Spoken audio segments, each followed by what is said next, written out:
저번 대선 때도 이 자리에서 말씀을 드렸던 것 같은데 제주도가 좁은가 봐요. 예. 그래서 이게 많은 분들이 장소가 좁아서 함께하지 못하는 것 같아서 아쉽기는 합니다만 상황이 또 그런 것 같긴 합니다. 제주도는 참 정감 가는 섬이에요. 아름답지요. 전 세계에서 아마 제주도만큼 아름다운 섬을 저는 보지 못한 것 같아요. 정말로 아름다운 섬입니다. 그런데 이 아름다운 섬에 가슴 아픈 사연이 있죠. 지금은 정말로 아름다운 그리고 희망이 있는 그런 섬처럼 보이지만 이 땅 속에는 한을 품고 묻힌 많은 사람들이 있죠. 같은 날 제사를 지내는 동네가 많다면서요. 그 얼마나 가슴 아픈 사연이겠습니까? 이 아픈 제주도 이제는 평화와 화해의 땅으로 세계적인 관광 도시로 아름답게 잘 갖고 가야 되겠죠? 저는 제주도가 너무 아름다워서 일부러 제주도를 안 오다가 결혼할 때 오려고 일부러 안 왔어요. 제가. 그래가지고 제가 제 아내하고 결혼한 다음에 일주일 휴가 잡았다가 너무 아름다워서 13일인가까지 미뤄서 재판 연기해가면서 제가 더 있었습니다. 정말 제주도의 구석구석을 다 가봤죠. 성산에서 낚시도 해봤는데 그때 낚시 잘 못할 때인데 손바닥만한 뱅어돔도 잡았었어요. 너무 기억이 아름다운 기억이 많습니다. 이 아름다운 섬들을 앞으로 참으로 잘 갖고 가면 좋겠어요. 제주도에는 이게 삼다도라 그래서 바람 많고 돌 많고 또 뭐 하나 더 많다던데 이게 참 위험해서 내가 말을 생각한 겁니다. 이 바람도 지금은 큰 자원이 되지 않았어요? 제주도는 이제 앞으로 얼마 지나지 않으면 화석 연료를 사용하지 않는 그야말로 완벽한 친환경 에너지로만 살아가는 그런 정말로 새로운 도시 섬이 될 겁니다. 지금도 많은 준비를 하고 있죠. 좀 비싸긴 하겠지만 그러나 이 풍력 발전도 앞으로는 화석 연료 발전보다는 훨씬 싸질 가능성이 많습니다. 재생에너지 사회로 우리가 신속하게 넘어가야 되고 제주도가 아마 대한민국의 재생에너지 사회의 선도적인 지역, 모범적인 도시가 될 것입니다. 또 그렇게 만들어야 됩니다. 그게 제주도의 새로운 기회가 되지 않을까 생각합니다. 맞죠?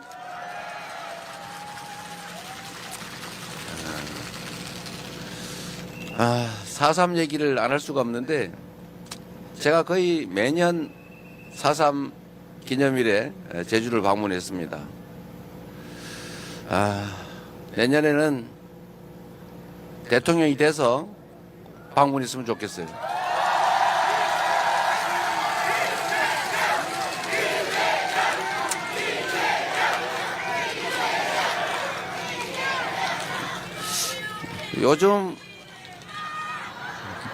요즘 제주도 4.3과 관련해서 저는 참 많은 생각이 듭니다. 지금 대한민국을 빛낸 노벨 문학상을 수상한 한강 작가가 한 말이 참 유행하지 않습니까?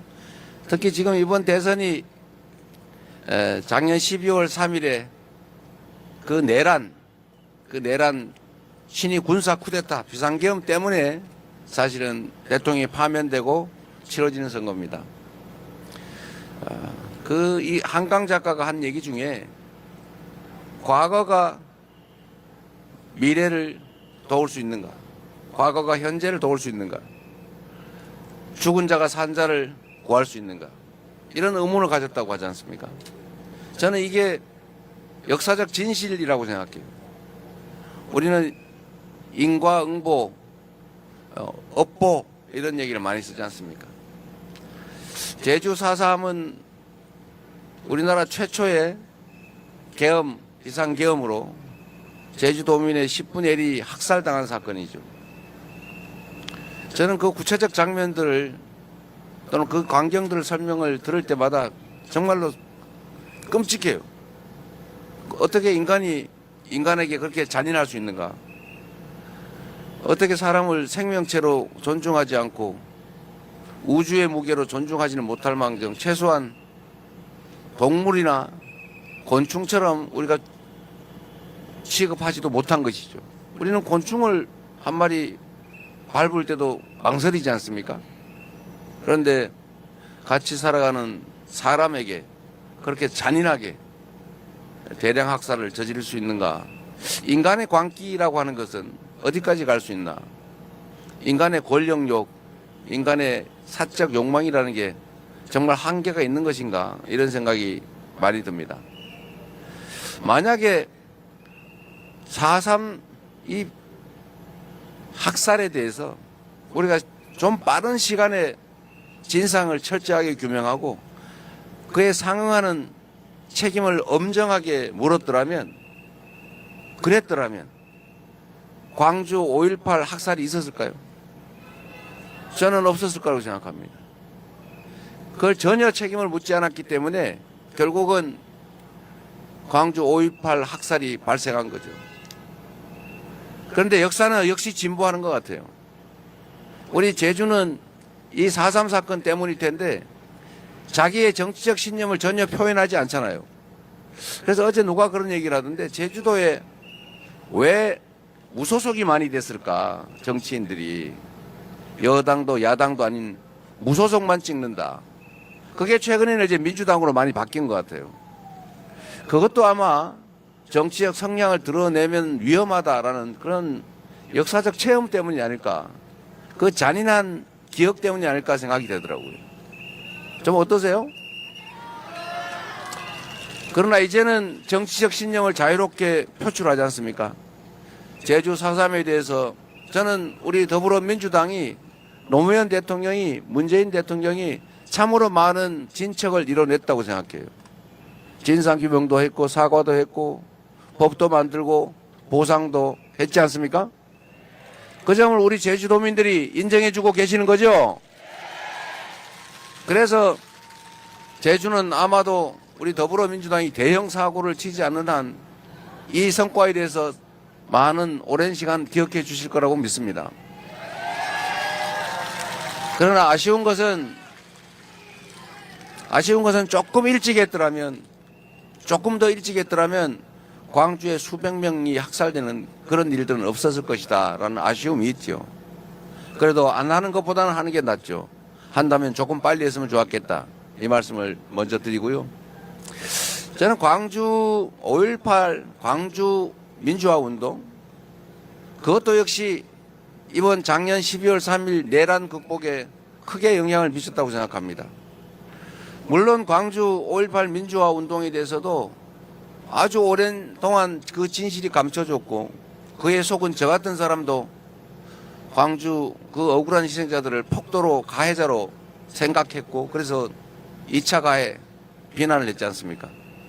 그러나 결국은 많은 사람들의 노력으로 그 진실이 알려지고 그래서 결국은 늦었지만 재판이 이루어지고 잠시라도 구속이 되고 사면되긴 했지만 처벌을 하기는 했죠. 미흡하지만. 그래서 그 기억 때문에 그 과거 역사 때문에 작년 12월 3일 밤에 계엄군 일선 지휘관과 병사들이 적극적으로 의회 난입을 하지 않았던 것입니다. 그 경험, 그 역사가 작년 12월 3일에 계엄을 사실상 절반은 막아준 것이죠. 우리 국민들도 마찬가지 아니겠습니까?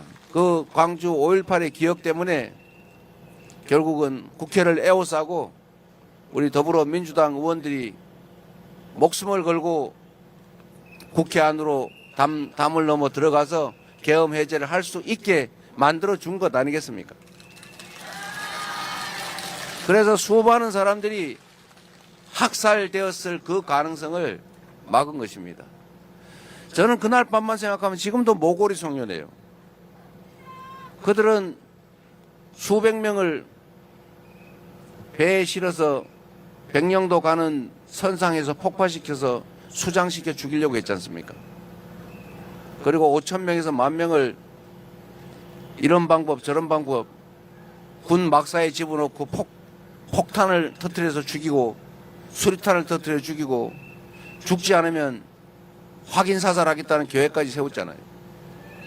그것만 가지고는 부족하니까 음식물 식수에다가 독극물 화학약품 넣어가지고 어떻게 하자 이런 계획까지 메모되어 있지 않습니까?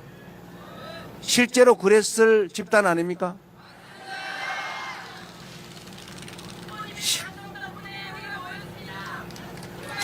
여러분 덕분에 막았습니다.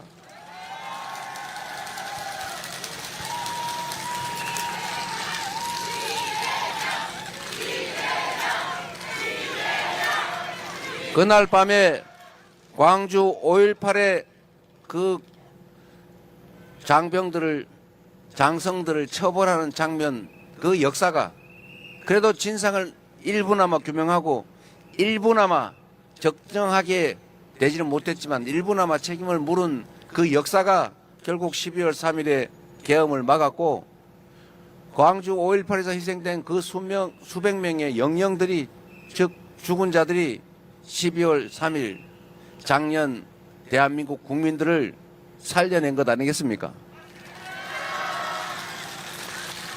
그래서 여러분 지금 우리가 살아가는 이 장면도 대한민국 역사의 일부입니다. 지금 이 순간에 우리의 행동, 선택, 판단, 실천이 우리의 미래들에게 우리 미래의 대한민국 국민들의 목숨을 살릴 수도 있고 죽일 수도 있고 그 미래의 대한민국을 망칠 수도 있고 흥하게 할 수도 있는 것입니다. 이번 6월 3일 대한민국 대통령 선거는 작년 12월 3일에 시작된 세 번째 제주 4.3을 청산하는 과정입니다. 확실하게 진압하고 확실하게 책임을 묻고 진상을 철저히 규명해서 엄정하게 국민이 살아있음을 이 나라 주인이 국민임을 국가의 어떤 권력도 어떤 권력자도 국민을 배반해서는 살아남을 수 없다는 것을 확실하게 보여줘야 하지 않겠습니까?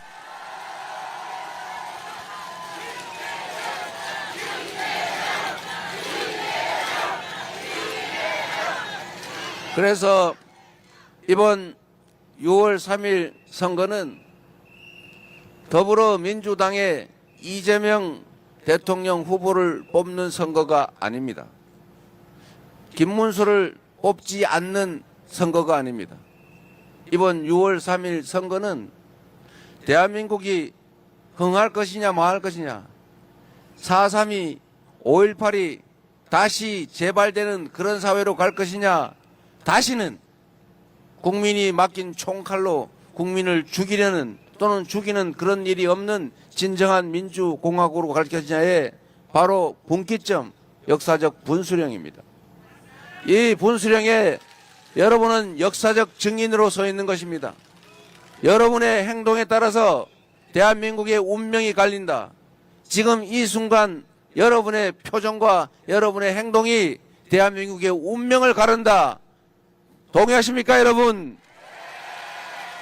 이재명을 뽑지 말고 여러분을 이 나라의 대통령으로 뽑는 진짜 국민이 주인인 진정한 대한민국을 만드는 선거다. 그렇게 생각해 주시기 바랍니다, 여러분.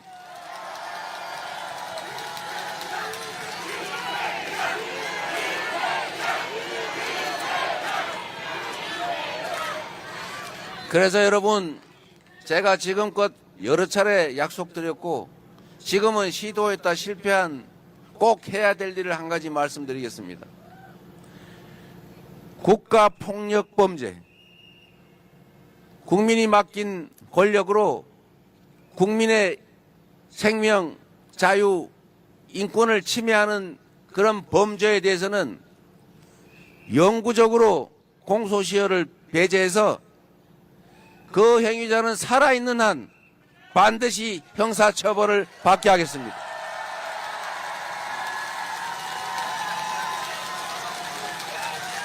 그리고 그에 더해서 민사 손해배상 시효도 제한해서 그 국가폭력 범죄자가 재산을 물려준 범위 내에서는 그 후손들조차도 끝까지 책임지도록 하겠습니다.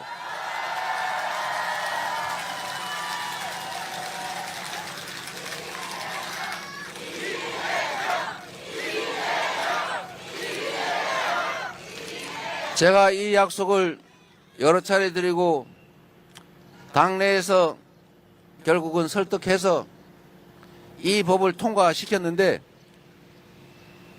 이 대통령 권한 대행 체제에서 거부당했습니다. 우리는 한 번 실패했다고 포기하지 않습니다. 될 때까지 반드시 합니다. 거부권을 저한테 주시면 국회에서 이 법이 통과되는 순간 즉각적으로 거부 안 하고 사인하겠습니다.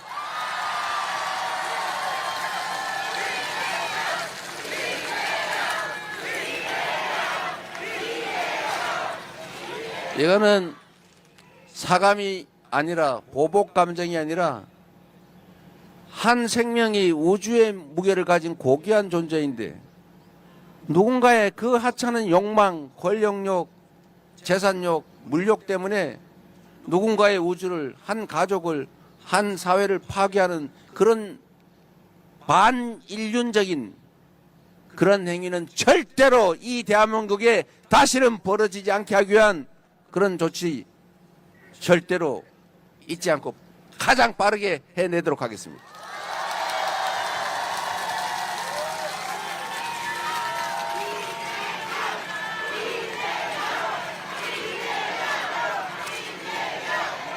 그리고 여기 박혁권 배우 왔나요? 어디 있어요? 잠깐 한번 와보세요. 올라와 보세요.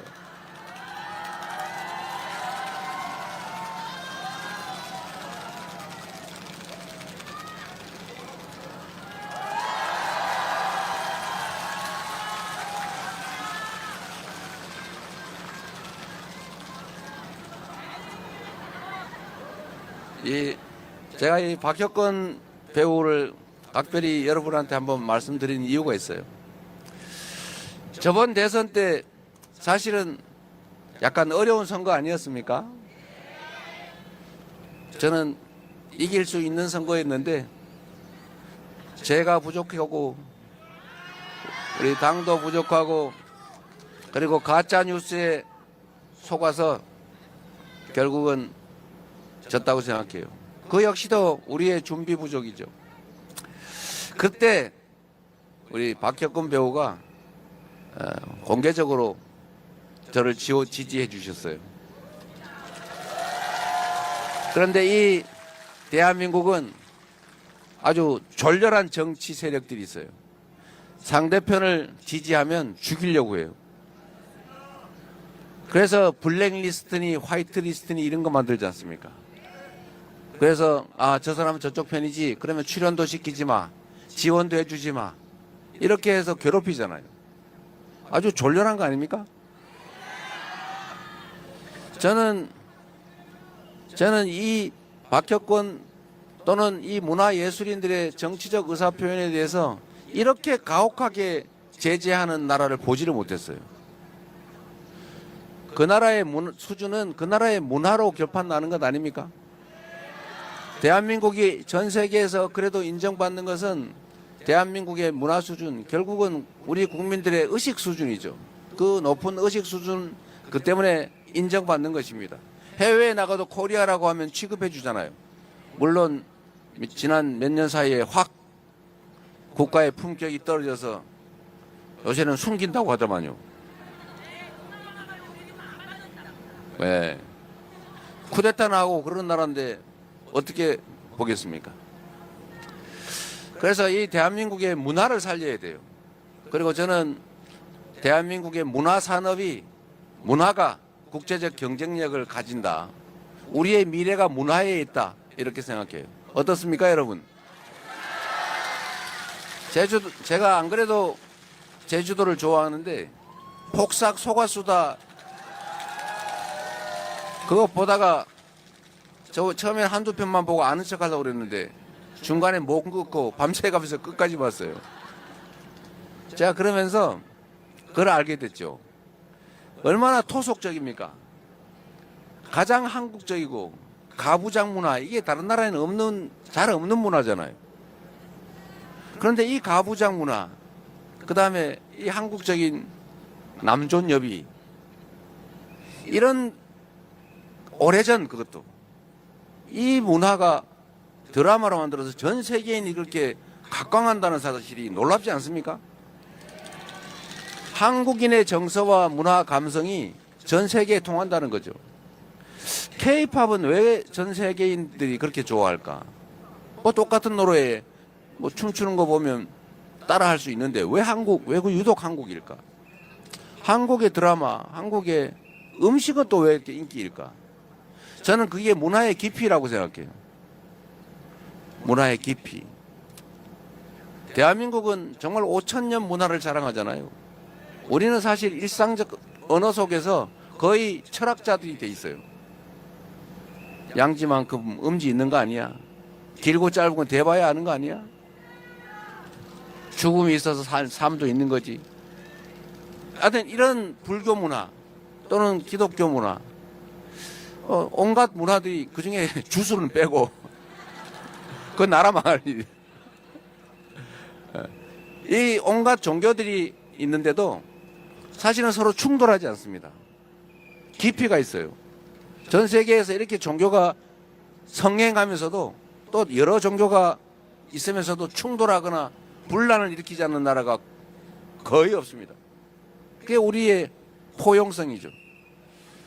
우리 대한민국 국민들은 또 이런 것도 있어요. 정말로 이타적이고 공리적이에요.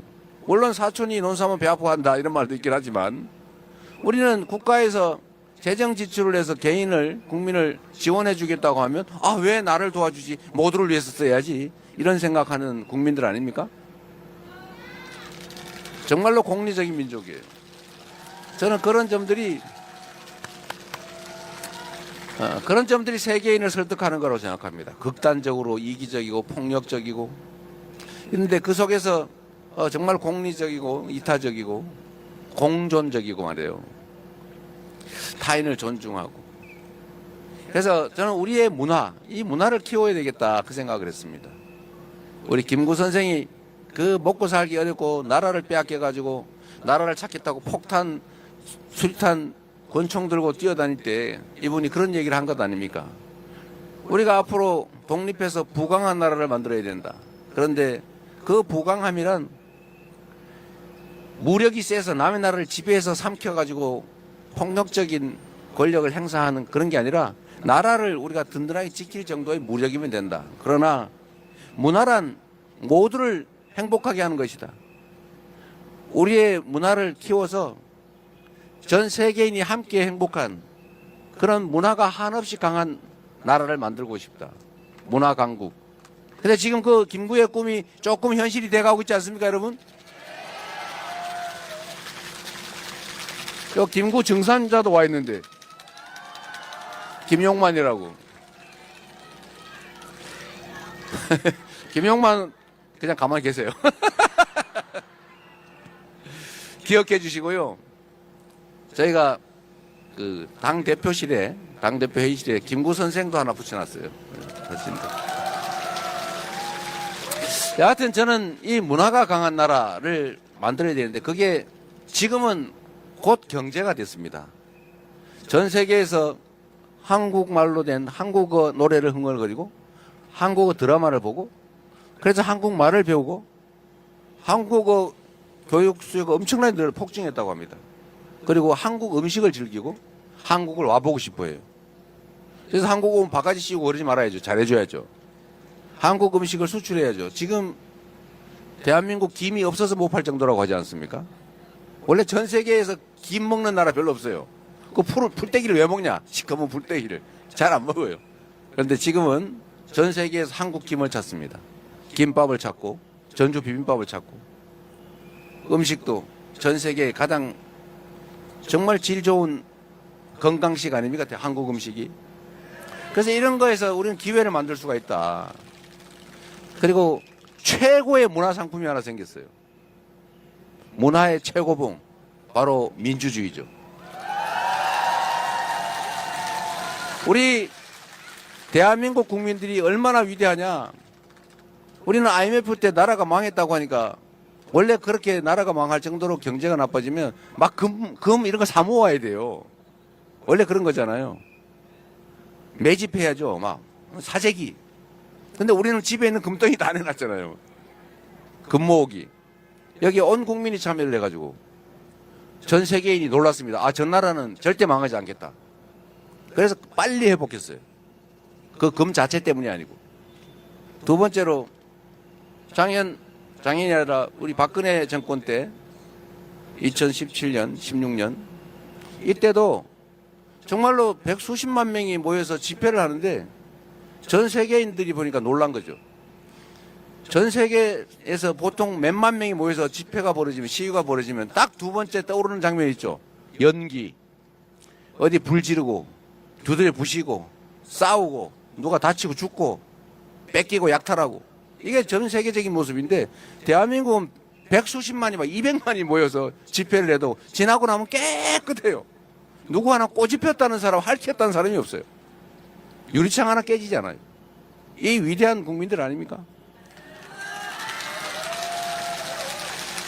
그리고 한 번이 아니고 두 번씩이나 지금 8년 만에 또 현실 권력을, 총과 군대를 동원한 그 현실의 권력이 일으킨 군사 쿠데타, 친위 군사 쿠데타를 정말 빛으로 제압하고 진압하고 있지 않습니까? 이 위대한 국민들이에요. 전 세계인들이 작년 12월 3일 밤에 놀랬죠. 잘 나가던 대한민국이 전 세계에서 해방된 국가 중에, 식민지에서 독립한 나라 중에 소위 산업화, 먹고 살만해지고 경제적으로 성공하고 거기다가 민주화까지 성공한 나라가 대한민국밖에 없어요. 아마 전무후무할 것입니다. 앞으로도 쉽지 않을 거라고 해요. 그런 위대한 나라인데 아니 무슨 군사 쿠데타냐? 저 나라 이제 망했구나 이제. 아, 이거 잘 나가는 것 같아. 어째 이상하다 했어.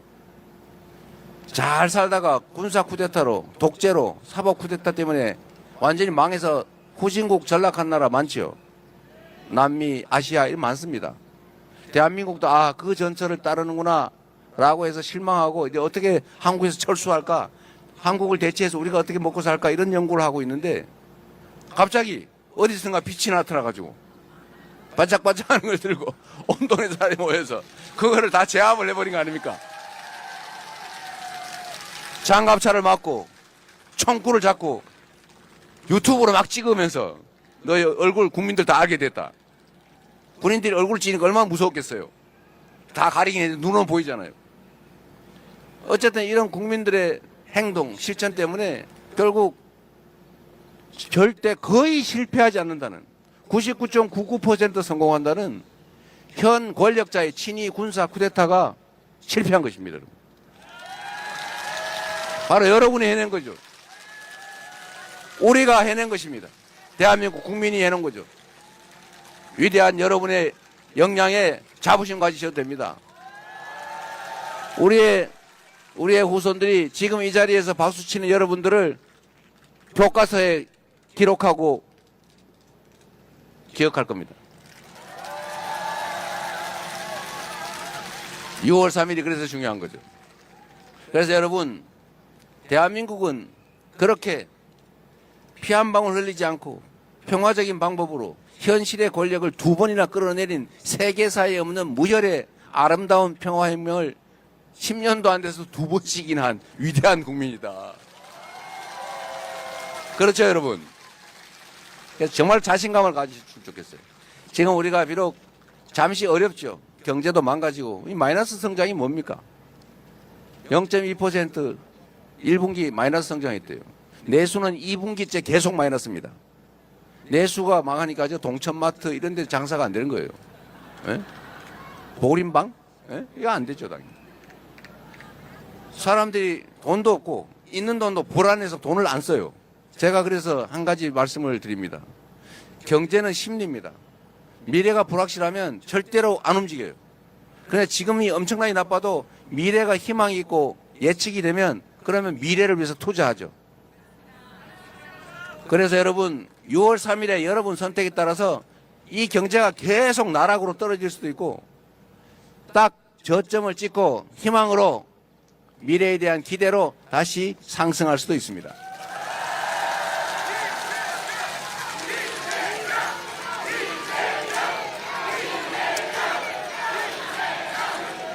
우리는 이 현실의 지금 당장의 어려움을 6월 3일을 기점으로 반드시 이겨낼 것입니다. 제가 장담하는데 똑같은 조건에서도 여러분 주식 투자 많이 하시죠? 똑같은 조건에서 특별한 조치 없이도 주가는 상승 곡선으로 전환할 거예요. 이유가 있어요. 우리가 산업 경제 정책을 새롭게 재편할 겁니다. AI 첨단 기술 산업 중심으로 이 나라를 신속하게 전환해 가야죠. 물론 정부가 역할을 해줘야 됩니다. 기업들도 노력해야죠. 방향을 정해주고. 두 번째, 재생에너지 산업을 대대적으로 키워야죠. 무식하게 태양광 산업 수사한다고 다 망가뜨려 놨는데 전 세계에서 재생에너지 생산이 안 되면 앞으로는 물건을 못 팝니다. 수출국가, 통상국가 대한민국의 글로벌 수출 기업들이 너네 이거 재생에너지로 생산한 거야? 화석연료로 생산한 거야? 이렇게 물어보면 재생에너지로 생산하는 건 안 산다. R200 이게 세계적 표준이 되지 않았습니까? 어디서 많이 들어본 얘기죠. 그리고 이제 유럽에 수출하려면 너네 이거 탄소 배출하면서 생산한 거지? 그러면 탄소 부담금을 부과합니다. 그러면 경쟁력이 떨어지죠. 쉽게 말하면 이제 수출을 할 수가 없게 돼요. 그러니까 신속하게 재생에너지 사회로 전환해 가야 됩니다. 산업 전환을 하면 일자리가 생겨요. 문제는 지금 당장 돈이 없다는 거죠. 지금 그래서 정부가 역할을 해줘야 되겠죠. 세 번째로 아까 말씀드린 대로 문화산업을 대대적으로 키워야 됩니다. 네, 여러분이 기회가 주면 제가 하겠습니다.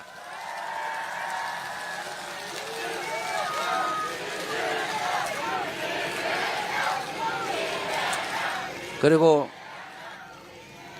경제가 다른 나라는 그런 대로 괜찮은데 우리나라만 유독 우하향으로 꼬라박는 이유는 몇 가지 있어요. 일단 아까 말씀드린 대로 정부 정책이 산업경제정책이 없어요. 이걸 산업경제정책을 제대로 수립해서 미래를 보여줘야죠. 우리는 이렇게 갑니다. 그러니까 앞으로 이런 쪽에 투자하세요. 이 길로 갑시다. 이렇게 방향을 정해줘야 되잖아요. 그게 리더가 하는 일 아닙니까? 그러나 이거는 단기적 효과는 크지 않아요. 좀 길게 봐야죠. 이제 두 번째, 대한민국의 가장 큰 리스크는 평화예요. 여기는 휴전선에 좀 멀리 떨어져 있으니까 좀 어떨지 모르겠는데 대한민국이 제주도를 포함해서 전부 전쟁 리스크에 노출되어 있습니다. 전 세계에서 군사 밀도가 가장 높아요. 아직도 여전히 법률적으로는 전쟁 중입니다. 휴전 중이죠. 정전 중. 그런데 북한과 너무 지나치게 강대강 대치 전략을 취하는 바람에 사이가 너무 나빠졌어요. 그래서 전 세계가 저 동네가 언젠가는 군사적으로 충돌하겠구나. 저 전쟁이 날 가능성이 있네. 라고 하는 것 때문에 한반도에 대한 투자를 망설이게 됩니다. 기존 투자도 빼게 되죠. 이 한반도의 평화 리스크를 줄여야 돼요. 즉 남북 관계를 평화적으로 개선해 나가야 됩니다. 이것도 시간이 많이 필요하겠죠. 그러나 단기적으로 당장 효과 있는 건 있어요. 시장이 공정하면 투자하겠죠. 그런데 시장이 불공정하면 내가 주식을 샀는데 아니 이 주식을 어떤 친구가 주가 조작을 해요. 막 부담해. 그러니까 바로 김건희 떠올라요. 그리고 불공정하게 누군가는 대량 공매도를 막 해버려요. 그러니까 이게 균형이 안 맞다. 주가 조작해도 힘세면 다 봐주더라. 전 세계에 광고를 했잖아요. 대통령 부인이 주가 조작에 연루됐다는데 저기는 힘세면 처벌이 안 되네. 이렇게 시장에 대한 불신, 시장이 투명하고 공정해야 되는데 불공정하다고 믿어지면 누가 그 시장에 주식을 사겠습니까? 그러니까 우리 젊은이들이 그렇게 얘기하잖아요.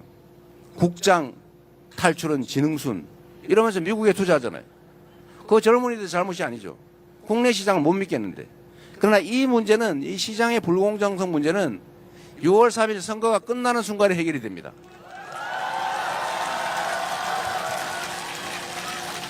시장의 불공정성은 그냥 의지 하나로 앞으로 걸리면 죽는다. 돈 다 뺏긴다. 그리고 돈 번 거 이상으로 벌금도 내야 되고 그 이상으로 감옥도 확실하게 오랫동안 가 있어야 된다. 라고 하면 안 하겠죠. 무서워서 못 하겠죠. 제가 그렇게 무서운 사람 아닌데 법대로 하되 법대로. 세 번째, 이 대한민국 기업 풍토를 고쳐야 돼요. 아니 무슨 우량주 장기 투자하라고 그래가지고 우량주를 사놨더니 어느 날 보니까 그 우량주가 새끼를 낳는데 그 새끼는 내게 아니야. 이게 말이 됩니까 이게? 근데 우리나라는 그게 허용이 되고 있어요. 물적 분할, 자회사 이런 거 만들어가지고 재상장하고. 그러니까 내가 원래 이렇게 똥똥한 암소를 샀는데 이 암소가 새끼를 낳고 나니까 홀쭉해져 버렸네. 근데 암소는 남의 거예요. 송아지는 남의 거예요. 이렇게 하면 안 되잖아요. 이런 나라 잘 없어요. 이게 어디 말이 되는 소리입니까? 근데 이게 지금 현재는 허용이 되는데 이걸 못하게 막는 게 그게 상법 개정 아닙니까? 이것도 국민의힘이 거부했어요. 근데 더 재밌는 거는 내가 흉 한번 봐야지. 더 재밌는 거는 이거를 국민의힘이 한다고 큰 소리 빵빵 치던 겁니다. 자기들이 하다가 민주당이 진짜 하니까 반대하고 있어요. 국민의힘의 본질을 정확하게 보여주죠. 말은 하는데 행동은 반대예요. 교원 영색. 요거를 여러분이 잘 봐주시고 소문 많이 내주세요. 그래서 어쨌든 이런 경영 지배권 남용을 막아서 공정한 기업 경영을 하게 하면 또 그 자체로 좋아지겠죠. 이건 금방 할 수 있죠. 또 마지막으로 이런 거 있어요. 이 주식하는 분들 들으라고 한 얘기인데 제가 주식 좀 했지 않습니까? 제가 휴면 개미, 왕개미는 아니고 중개미 이 정도 됩니다. 그런데 우리나라는 배당을 안 해줘요.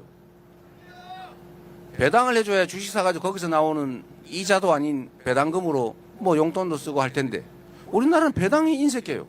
돈을 10조 원을 벌어도 배당을 2조 원밖에 안 해요. 1조 원, 2조 원 이렇게밖에 안 해요. 다른 나라는 보통 한 5조, 6조 한단 말이에요. 배당 성향이라고 하는 게 너무나 해서 중국 그 공산국가의 기업보다 배당이 더 낮아요. 이게 이상하잖아요. 이 배당을 늘려야 됩니다. 배당을 워낙 안 하다 보니까 주가가 왜곡돼 있어요. 주식이 이 객관적 가치가 10만 원인데 실제 거래되는 가격은 10,000원이에요. 그 10,000원짜리 사가지고 이걸 기업을 해산을 해버리면 10만 원 생기는 거예요. 이게 말이 안 되잖아요. 근데 0.1 PBR 0.1 주가 순자산 비율 이런 주식이 늘렸어요. 이 비정상 주식 시장이에요. 이런 것만 교정을 하면 지금 상태에서만도 주가는 많이 개선될 겁니다. 주식시장이 살아야, 주식시장은 자본주의 시장 경제의 심장이에요. 주식시장이 살아야 기업들이 이자 부담 없이 자본 조달을 할 수 있어요. 국민들도 투자 기회를 늘려요. 우리나라는 투자할 때가 부동산밖에 없으니까 전부 부동산 몰려가지고 이게 부동산 문제가 심각한 거 아닙니까? 부동산 말고 투자할 데가 없어요. 그러니까 주식시장에도 살면 그 투자가 좀 주식시장으로 몰리면 부동산 시장도 좀 안정이 될 텐데 전부 부동산 투자라는데 이것도 그 측면에서도 자본시장 이걸 살려야 돼요. 그러니까 주식시장이 이상하다 보니까 전부 코인으로 몰려갔잖아요. 코인도 우리가 보호해 줘야죠. 실제로 있는 시장인데. 하여튼 이런 게 하나도 안 되는 이상한 나라가 됐어요. 그러니 경제가 살려야 살 수가 있습니까? 숨 막혀 질식해서 죽지요. 이걸 해결하는 첫 날 그게 25년 6월 3일이다. 맞습니까 여러분?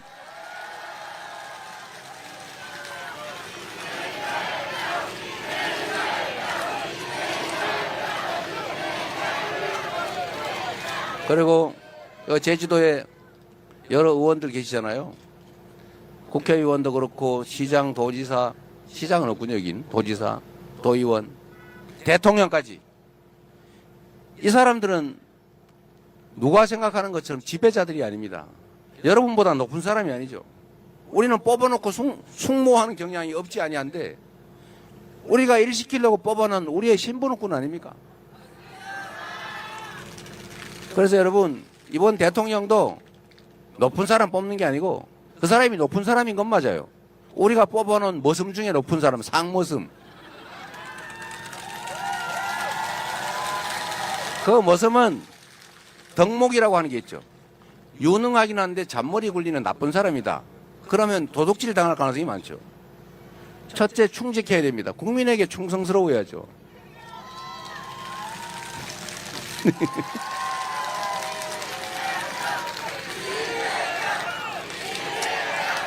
그리고 그가 국민에게 충직한 일꾼인지는 알 수가 없죠. 말이야 다 번들하게 하잖아요. 지금 다른 후보들도 다 똑같이 얘기해요. 그런데 어떻게 판단하느냐? 살아온 과정을 봐야죠. 그의 과거는 그의 미래의 거울이다. 맞습니까? 약속을 지킬지 안 지킬지는 과거의 공약을 제대로 지켰냐 안 지켰냐 보면 알죠. 제가 공약 잘 지키기로 유명하지 않습니까?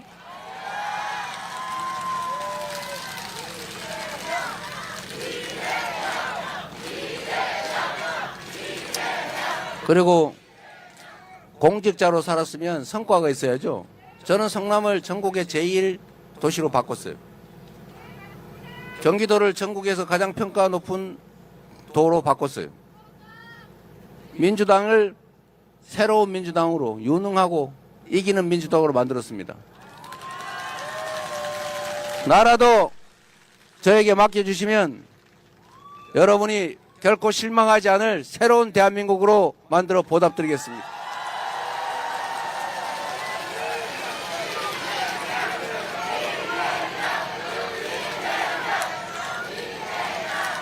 충직하고 유능한 일꾼을 뽑으면 여러분들이 팔다리 고생을 좀 줄이고도 지금보다 훨씬 더 잘 살 수 있다. 이렇게 말씀드립니다.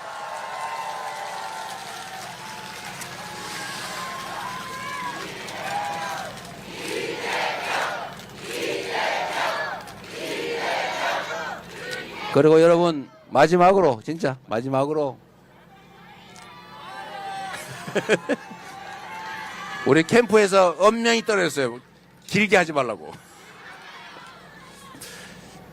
여러분, 대통령 아니면 동네 무슨 개모임, 동호회 회장, 이 회장이든 대통령이든 그가 해야 될 제일 중요한 일이 어떤 거예요?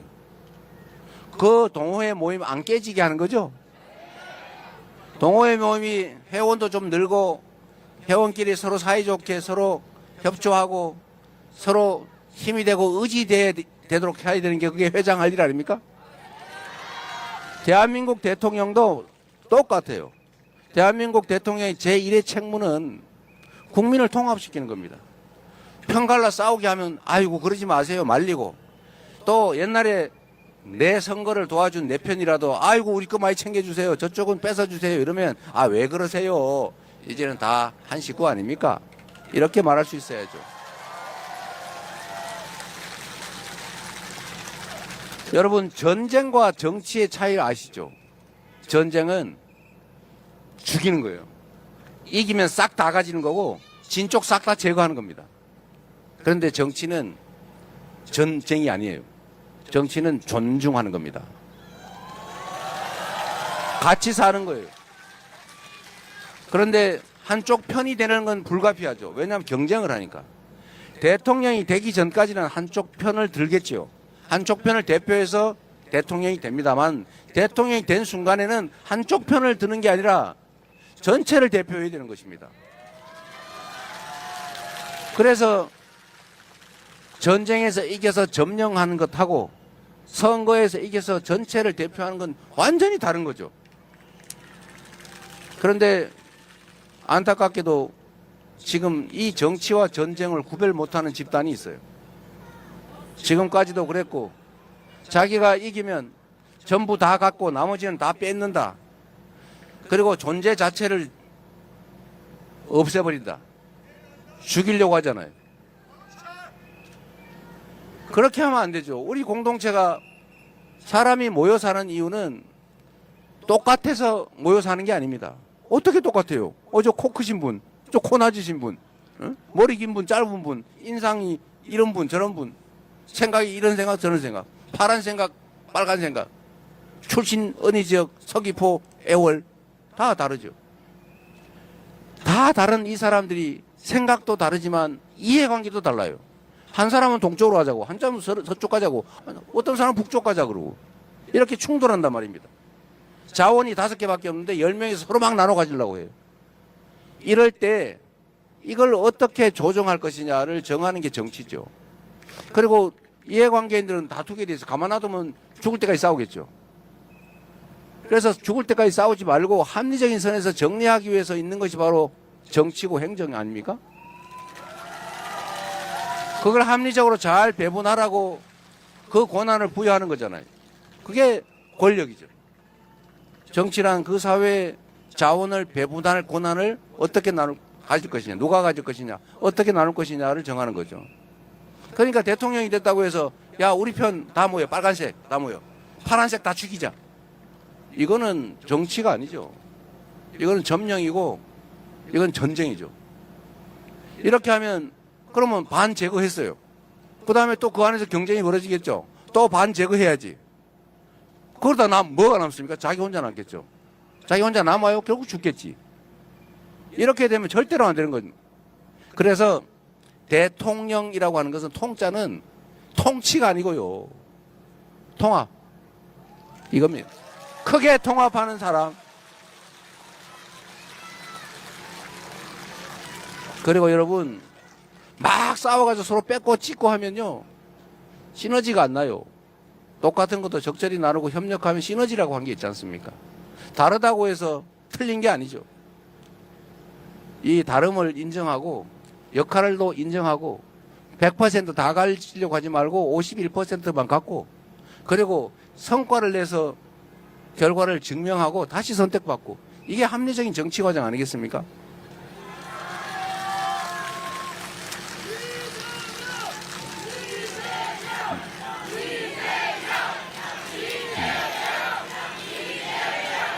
특히 제주는 4.3을 겪은 후에 평화의 섬, 화해의 섬으로 명명했지 않습니까? 대한민국도 그래야죠. 남북이 갈라져서 지금껏 싸우고 있고 영남이니 호남이니 그래가지고 또 싸우고 이제는 나이 든 사람 젊은 사람 갈라서 싸우고 이제는 남녀를 갈라 싸워요. 그렇게 편 갈라가지고 갈라치기 하면서 싸움 시키면 그게 정치입니까? 그거는 정말로 나쁜 사회에 해악을 끼치는 절대 해서는 안 될 폐악이에요. 폐악. 갈라치기, 편 나눠 싸우기. 그래서 그 속에서 자기의 개인적 정치적 이익을 취하면 자기야 좋겠지만 사회는 망가지는 거 아닙니까? 저는 그런 정치 절대로 해서는 안 된다고 생각해요.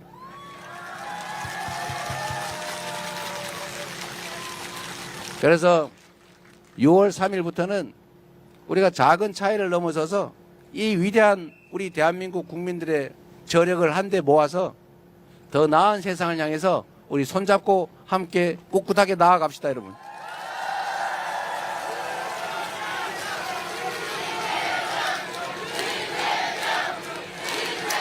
그리고 여러분, 우리 캠프에서 저한테 하나 제안을 했는데 우리가 상징 동작이 하나 필요하겠다 그러더라고요.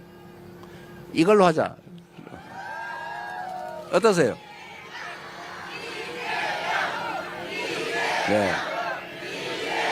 그래서 기왕이면 막 오간갓 자의 하지 말고 이걸로. 자, 그러면 제가 진짜 하면 대한민국, 지금은 하면 이재명이었어요. 진짜, 지금은, 진짜, 지금은, 감사합니다.